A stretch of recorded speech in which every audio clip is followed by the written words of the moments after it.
I also read that there in New Zealand, there's a voluntary threshold for commercial radio stations to play at least 20% local music. Okay.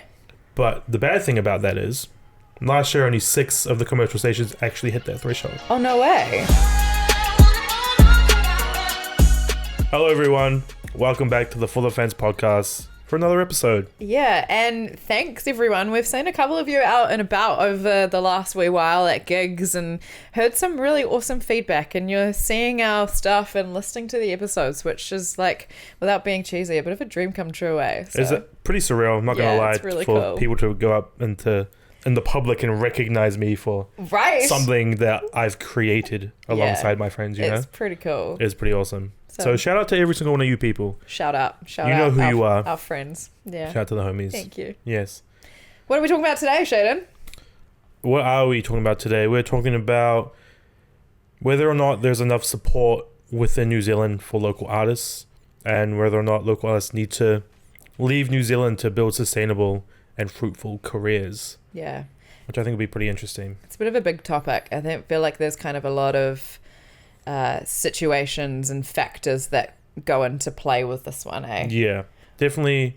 It's more of like a collective thing. It's almost ingrained into like culture here for certain things to happen. But you know, yeah, we'll get into that soon. Yeah. So what do you reckon? Well, do you want to kick off talking about your t-shirt? Oh yeah, address the t-shirt. And for our audio only listeners, I have on our backdrop, we are swapping out our t-shirt every episode, if you haven't noticed already. Or trying to, yeah, if we remember to put it in the car the day before.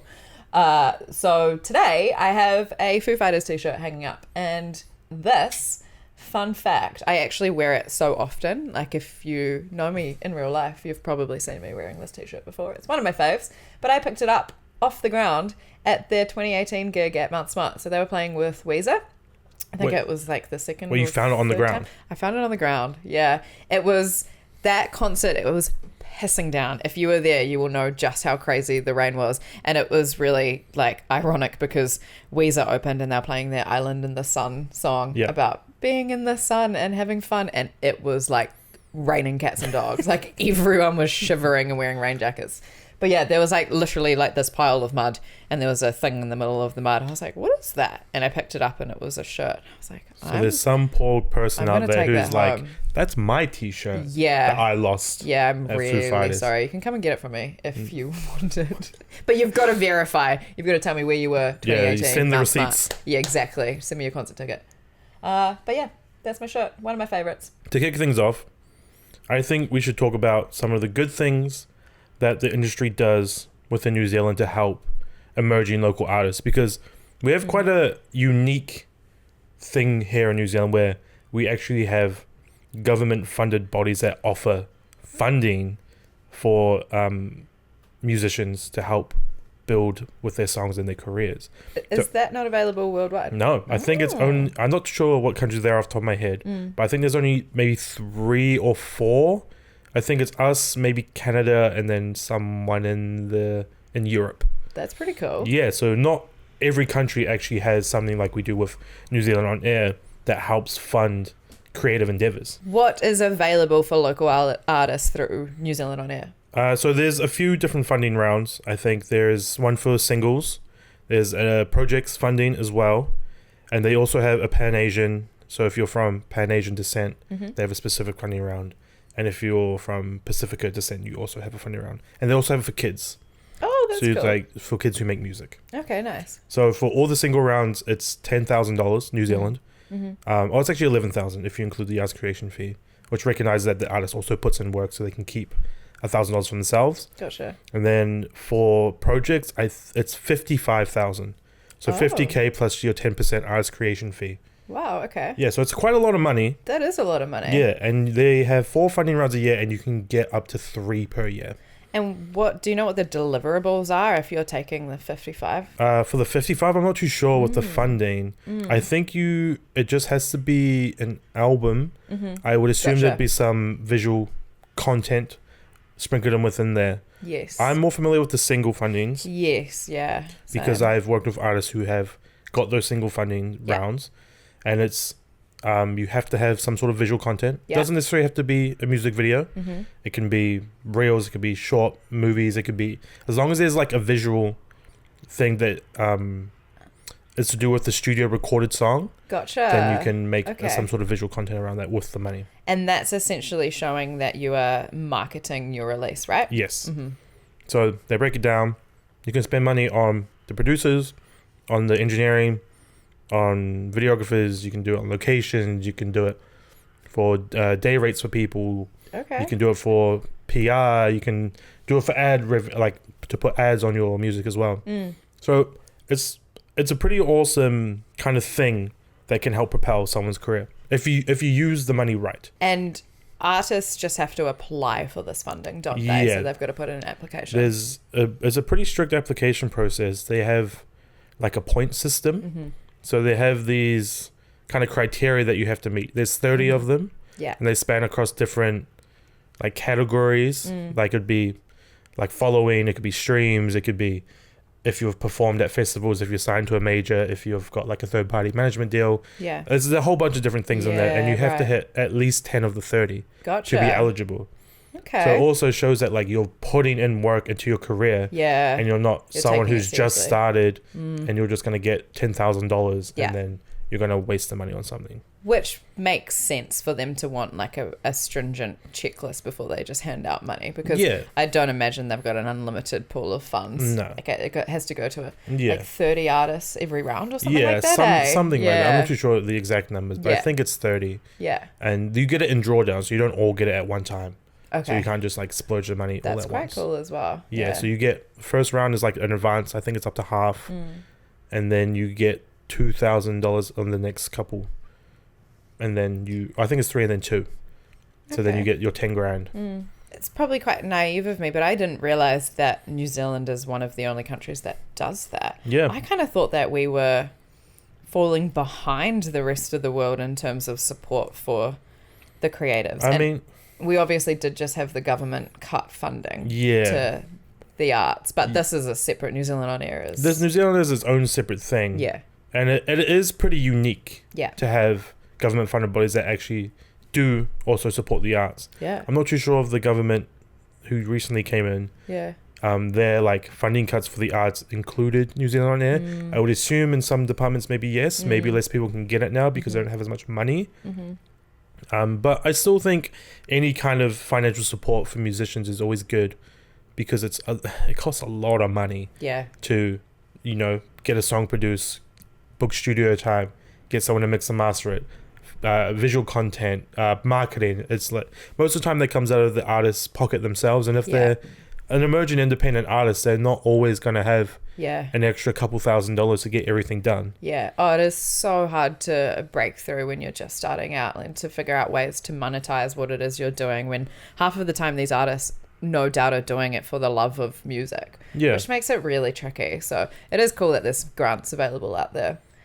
I guess another way that local artists can kind of be helped here in the scene is probably radio play, eh? Yeah, I think everyone, there's this notion that no one listens to the radio anymore. Yeah. And I don't know if people legitimately look into the statistics or if they just base it off themselves. Because I was doing some research the other day, and I can't remember who did the actual, what's it called? Like the study. But it said that Nielsen, probably. They do a lot of radio possibly, studies. Yeah. I'm not too sure, I can't remember. Yeah. But they said that it's still over 70% of New Zealanders aged over 10 years old still listen to radio on a weekly basis. Wow. Which is around 3.4 million people every week. Interesting. So, then it's pretty tough to get onto the radio. It is. Obviously, because It is. you have to have some sort of a name for yourself. To even Yeah. get on rotation is really hard. You got to know the Yes. right people. Yeah. In saying that though, Yeah. we've got stations like BFM who Yeah. you don't need to have an established name. No, if they like the track, they'll play it, which is really cool. And like the uni radio stations, Yeah. artists have often like cut their teeth being played on channels like that, which is really cool. Yeah, the But- student radio does, and the iwi radio. Yep. They do a really good job at playing a lot of local musicians and local music on Yeah. their stations. Yeah, that's a fascinating stat, though, and it's actually really topical that we bring that up as well, because I was just talking to some people within the industry, actually from Australia the other day, from a label, and they were saying that they have been in New Zealand just checking out the landscape and how Australia differs to New Zealand, and they were told that New Zealand value radio play and listening to the radio so much more than Australia, which is so interesting. Really interesting, yeah. So they were talking of the likes of like George FM and how they really hero like the electronic music scene, and we were having conversations about how George were one of the first people, or first platforms to really hero Fred again before he had a proper name for himself, and they played his stuff all of the time. So I think radio has quite a strong case for supporting artists here in New Zealand. Definitely. And I think talking to a lot of musicians, even myself, they kind of undervalue it as well. Yeah. I think because everyone's obsessed with Spotify and Spotify statistics and, getting on those Spotify playlists. But, I always feel like they're passive listeners. Like, when was the last time you found your favorite artist off a Spotify playlist?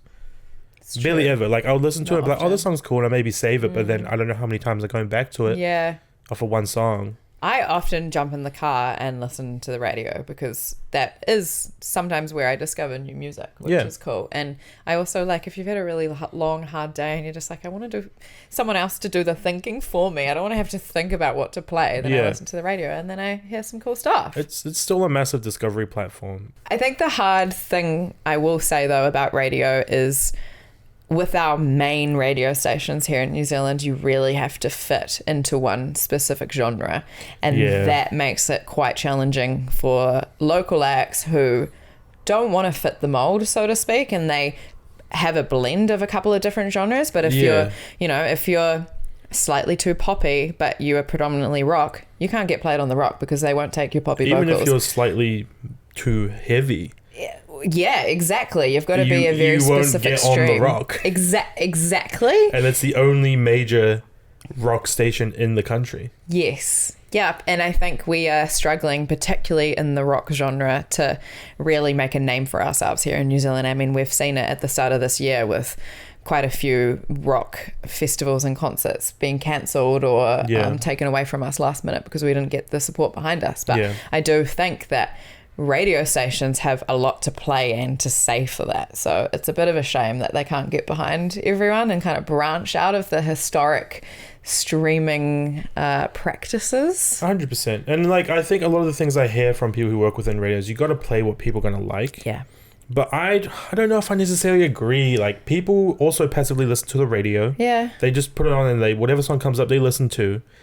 I would also argue that I don't know if these radio stations know what people like these days. No one does. How are they finding this out? Like, are they actively in the communities getting this market research, asking what they're listening for? Like, are they actually looking at like what kind of music is being like consumed on streaming services and social platforms? Yeah, I'm not too sure what the actual method they use to determine what's popular and what's not. I would presume it's just whatever the program director likes. If they think, oh, this could sound good, let's talk to a program director. If anyone out there if you want to jump on the pod, deciding what is being played on the radio, come talk to us. If we're completely wrong from your point of view, always happy to have a conversation about it. I would genuinely love to know. That's really interesting. Another interesting stat. This is kind of a little bit more negative, but I also read that in New Zealand, there's a voluntary threshold for commercial radio stations to play at least 20%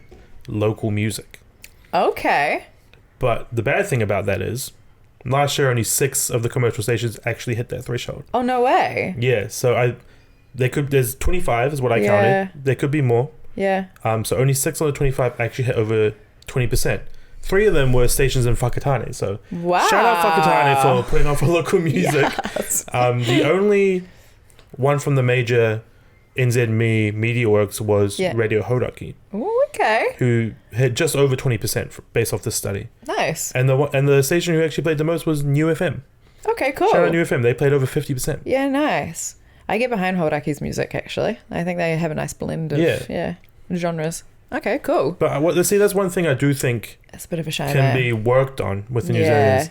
Championing Yes. the local arts through the radio. Yeah. Because other countries do it so well.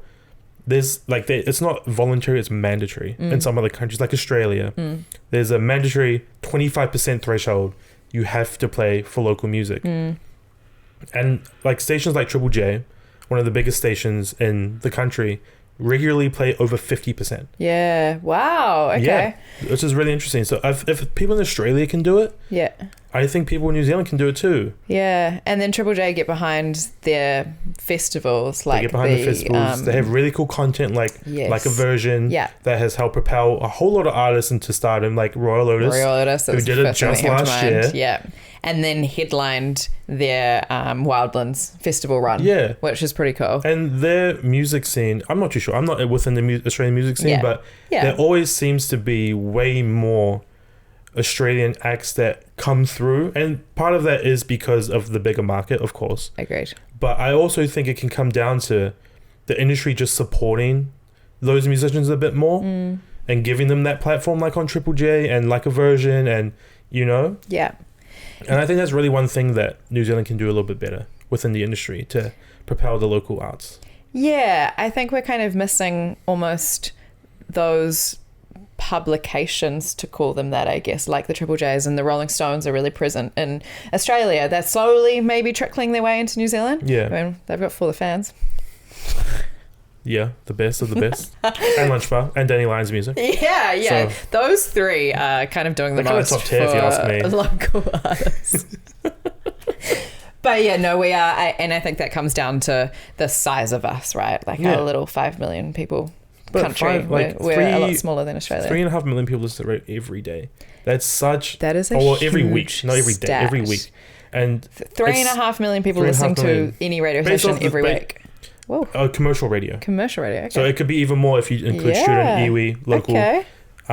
But that's such a massively missed opportunity to put our people in front of our people. Yeah. You know what I mean? Yeah. To put them in front of such a massive audience. Yeah, that's so true. And another example of this is in France. It was written in law in 1996 that 40% of songs on the radio have to be French speaking to help preserve the French culture and the French language. That's really cool. And that has to be done between 6 a.m. and midnight. So like the prime hours. Yeah. So they're not just chucking it on at 2 a.m. when no one's listening. Yeah. It's like when people are actually going to be listening to the radio, they have to play that kind of music. Wow. That's pretty cool. Yeah, and I don't know the inner workings of radio. I mean, fun fact, I did actually do a little bit of work in radio probably like 10 years ago now. I did some weekend announcing very briefly, but I know that there's like, you have to play your A tier sections of songs, but I think it's 2 per hour or something like that. And then you've got your B tier, which rotates, you've got to, yeah, exactly. And if you're an up and coming local artist, you're not going to fit into either of those. So there's more obligation. What's stopping that though? Like, why can't you just be like, oh, this is a good song. It's true. Let's put it on the A-rotate and just see how it works. And if it doesn't hit, then you can just take it off the A-rotate. Yeah. I mean, yeah, we need to find out from radio exactly how that works. Yeah. My dad works in radio. Dad, comment below, please. Let's talk to Shaden's dad. I should have asked my dad about this, to be honest, but I didn't.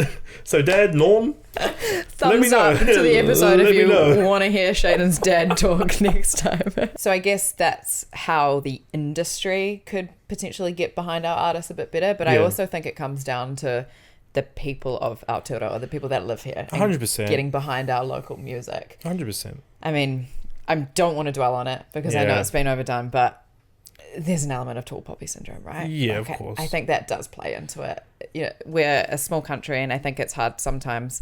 Well, a lot of people struggle to see others in the same space as them do really well and succeed. And up until a point where they actually become successful. Yeah. And then they're like, oh, I always loved your stuff, man. I always knew you were going to make it. Like, no, you didn't. No, you were bullying me for doing this. Making my job really hard. Yeah. And it comes around to like, if you pop off overseas, people will be like, oh, you're actually good. Yeah.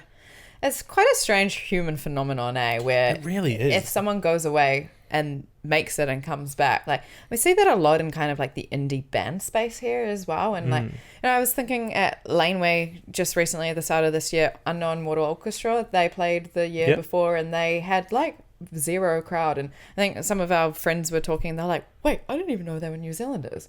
But because they live their life in the US and they're absolutely flying over there, but people don't even know that they came from here. There's a lot of that, people like that from New Zealand.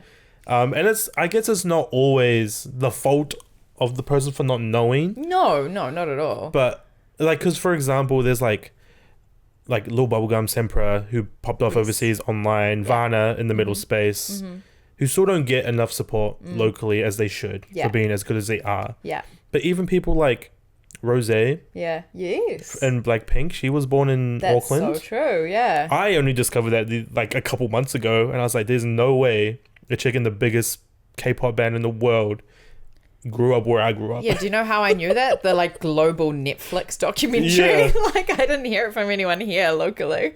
That's probably my fault. I don't know. But it sometimes it takes you actually getting big in like America or Europe for people to look at you and be like, wow. Oh, you're serious. You're actually serious. Yeah, which is a bit of a shame. It's such a massive shame. Yeah. Like, I don't want to talk about this topic stuff too much. No. But it just saddens me that people can't get behind their friends even early when they're like, I want to try music. And they're like, oh, I don't know. A lot of times it's family. Yeah. Like my family doesn't always agree with me not having a fully secure job. Totally. Making sure I have money. Like I work part-time so I can do the podcast and my interviews and the media stuff on the side as well as like my music stuff too. Yeah. And they're like, oh, I think it might be time for you to get a job. Yeah. And I'm like, why can't you just be like, I love what you're doing, do what you love. Keep going. Yeah. Well, they do that to a degree, but then only after I'm like, this is what I love to do. I want to do this. Yeah. And then it's like, oh, okay. But again, I mean, it goes back to, it's a struggle because you don't have that way to have a stable income because it's not very yet. difficult. But not yet. Imagine the podcast pops off. Imagine an artist I worked with is now touring the world and bringing me along with them and paying me. Yeah, totally. Then they're like, oh, that's really cool. Yeah. Congratulations. Yeah. I'm not saying this is my family, but I know a lot of friends who have families like that. Yeah. You know, who didn't want them to do music and were probably fueled by jealousy a little bit because they wish they could do the same thing. Yeah, I think that's valid. I also think it's no secret. I mean, pop music is literally amply named that because it's popular music. Like people are listening to the bigger artists who live overseas. I mean, that I don't want to speak for everyone because a lot of people listen to local music, but it does also come down to our listening habits as Kiwis, right? 100%. We do listen to people overseas, so I guess like we could actively be making changes by streaming our favorite local artists and going to see them when they're playing live here. Yeah. And I know that's a whole conversation piece in its own, which maybe we should get into. I know that the price of tickets is like stupidly high at the moment, and you do have to be selective when you make a choice to go and see an artist live. But these local gigs, like sometimes they're going for like $30-$40. Sometimes they're $10. Sometimes they're $20. Sometimes they're free. Sometimes they are free, and people still choose not to go. And I think it's working a lot in like the hip hop space here as well. People always compare you to the bigger artists. If you're making like trap music, people are like, oh, you're just trying to be Travis Scott. Yeah. Or you just want to be Drake. Like, can you not just appreciate the music they make for them? Maybe that's also very true to who they are. And you're just going to be constantly comparing it to the biggest artists in the world. Yeah. You know? It's just like, you just stop and it's like, is the music good? Yes. Do you like listen to it? Yes. Yeah. Cool. Yeah. Then just listen to it and stop. Like, there's no need to always constantly compare them to people who have been around and have millions and millions of dollars behind them every release they have. Yeah. When these people probably have like, even if they're not getting funding, a couple $100 here and there. Or maybe they've learned to mix and master and produce themselves and they do everything themselves. Like, it's just, I don't know. That really frustrates me a lot. Yeah, it is difficult. But there's also, again, maybe a bit of a responsibility on promoters and show bookers to be spotlighting these local artists as well, so that people don't have to be making a choice. 100%. And we had this conversation in a previous episode about Laneway and how awesome a festival like that is, because it fills the first couple of hours of the show with local acts, which is really awesome, and it opens up that in a whole new audience that those people might not have otherwise been exposed to. We have a whole festival dedicated to local musicians. We do. It's called Homegrown. So like, it's not that people, and they sell 20,000-30,000 tickets, or however much it is, every year. So it's not like people don't want to listen all the time necessarily. There is definitely a group of people who love local music. We just need to keep promoting them more. Keep celebrating it. Keep celebrating it. Another thing flowing on from that is in Australia, I think it was last year, they proposed this thing called the Michaels Rule. Okay. Where it states that every internationally touring artist that comes to Australia must have a local opener. Cool. Yes. Really so cool. That would be a massive platform for a local artist to have. Imagine like Dua Lipa, who's coming. I think she actually has a local act opening for her as well. Imagine how big that would be for someone who's up and coming. Hugely. Or even that has like a bit of a fan base, but can now be put in front of 60,000 people. Totally. I mean, we've actually just seen a case study on that with Balu Brigada. Brigada, they opened. Who are they for again? 21 Pilots. They've been on a massive worldwide tour with and they were on, was it Jimmy Kimmel? They just played on Jimmy Kimmel. Like, that is insane. So that's, I mean, it's proof that it works. It's proof that it works. Another case study that happened, was it last year? Missy, when she opened up for Fred again. Yeah. You know, one moment. Yeah. In one day in the year changed her life forever. Yes. And now she's touring the world. Yes. Doing gigs all over the world. Yeah, so true. And that came from the main artists themselves, i.e. Fred, wanting to spotlight someone local and someone whose music he got behind. He actually put it out on his story. Yeah. So who's like a local DJ that should open or So something like cool. that. And there was like a Google Forms list and she put her name on there and she was picked. So cool, like. And then she performed, what was it, 2 shows? She did the Corrigan. The Corrigan and then the Wellington, I think. No. Maybe she did all of them. No, this was after the Auckland one. So I think she did the Spark ones. Yeah, she would have done the Spark ones and the Corrigan. And then she went over to Australia and performed in front of, what was it, 50,000 people in Perth or whatever it was? Yeah. Bro, so that's cool. life-changing. And is now playing festivals in Australia and the UK. She was US in the stuff. UK and France. Bro. Yeah. Shout out Missy. It's things like this that people don't always do that can just propel someone into stardom. That rule, the Michaels rule, is so cool. Did it get passed or is it still? I don't think it got passed. I think it's just proposed at the moment and it's going through. And there's actually a similar one that got proposed in New Zealand last year. Oh yeah. From the MMF and Kushler. She is like the head of the MMF. So the MMF is the Music Managers Forum, by the way. Yeah. And it's called Spotlight Aotearoa. Oh yes. And it's based off the Michaels Rule in Australia. Gotcha. There's a 3-part thing that I'll actually read right now. I have it written down on my phone. I was going to suggest that if the Michaels Rule hasn't made it here to New Zealand yet, that we bring it here and we call it the Shaden's Rule. But it sounds like it's been done already. I think it's been done. But you should, Kushla, if you're listening to this, name it after me for sure. Anyway, so the Spotlight Aotearoa is a bold call to action for the inclusion of New Zealand artists as opening acts for international tours, inspired by Australia's Michaels Rule, a voluntary code proposed by the Associations of Artist Managers. This initiative advocates for a similar policy in Aotearoa. Spotlight Aotearoa seeks to ensure this is the 3 things that they want. Yeah. Local representation. So every international artist performing in Aotearoa includes a New Zealand artist among the opening acts. Equity of experience. So the local artist performs on the same stage with access to high quality sound and lighting. Cool. And number 3 is marketing support, which is the local artist is announced alongside the international tour to maximize promotional opportunities. So it's pretty much seeking that even if you do get a local act, they have to have the same value on the stage. So you can't just put them on a different stage in the corner and just be like, yeah, okay, cool, we've done it. Or say you can't use my LED screens and you've got to have like a drop cover instead or something. You can't something do that. like they have to have access to everything. Yeah, nice. And something like that would be massive. Because imagine all the big artists that have come to New Zealand in the past couple of years. You know, in the hip hop space, Travis Scott. Imagine if there was a local act opening for Travis Scott at Eden Park in front of 60,000 people.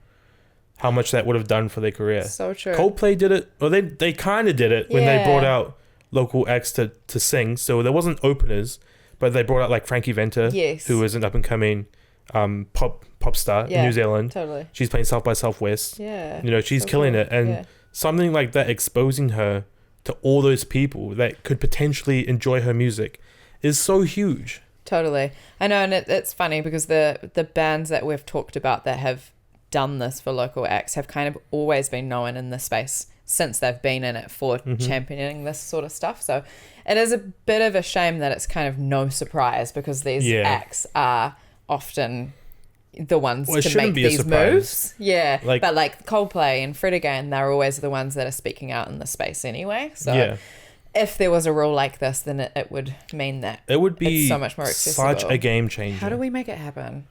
I think we just got to raise awareness to it and put pressure onto the people who are putting on these shows. Like, there's promoters I've worked with before who always take local artists on. Yeah. Like the guys at Ashul, worked with them a few times for artists I've managed in the past that have been like, cool, every opener is like a local opener. I think even for Olivia Dean, they took Tuseka. Yes. I think she went to Australia as well. Yeah. Which is really awesome. Cool. Yeah, it's a great opportunity for people. Yeah.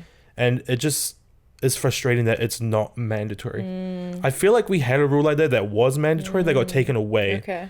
Like not too long ago, like maybe like 10, 15 years ago. Right. But yeah, like imagine who is someone that's coming up recently that's not Dua Lipa. Metallica in a different space. Yeah. Their lineup is awesome. Yeah. But imagine there was another local act who could like so cool. Is on the same stage as Metallica and Evanescence. Yeah. You know what I mean? How huge would that be? Yeah, absolutely. I know it's a shame that when international artists come and there's issues with ticket sales or whatever the issue may be, the first people to lose out on the opportunity is the local artists. And I don't think it's to the fault of the international artists. No.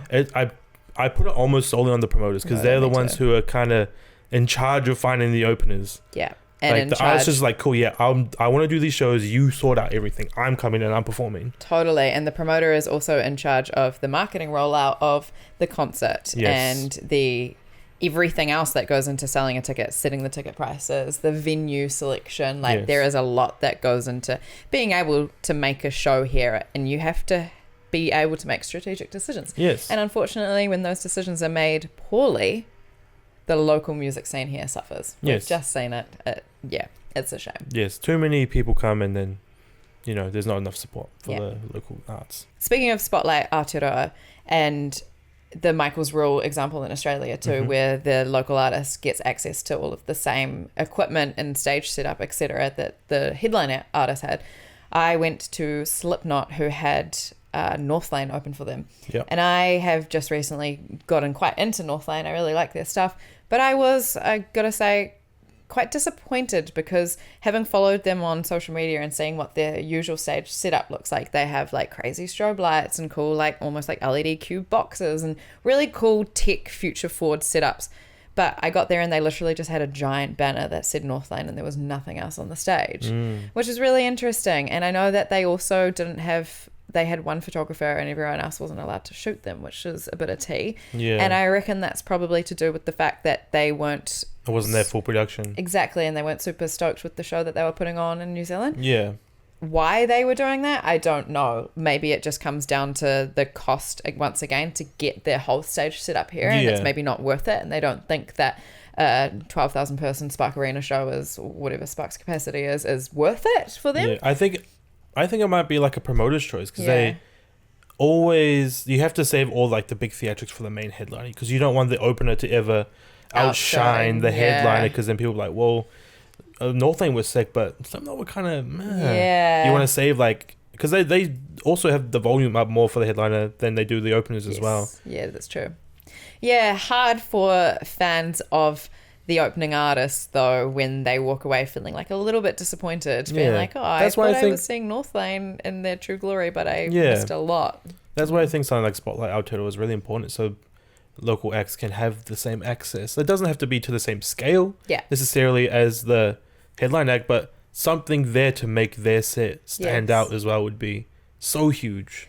And to talk about not having to be at the same scale, another kind of tangible example would be later this year we've got Metallica, which we briefly talked on before, and they have Evanescence and Suicidal Tendencies opening for them. And I am going.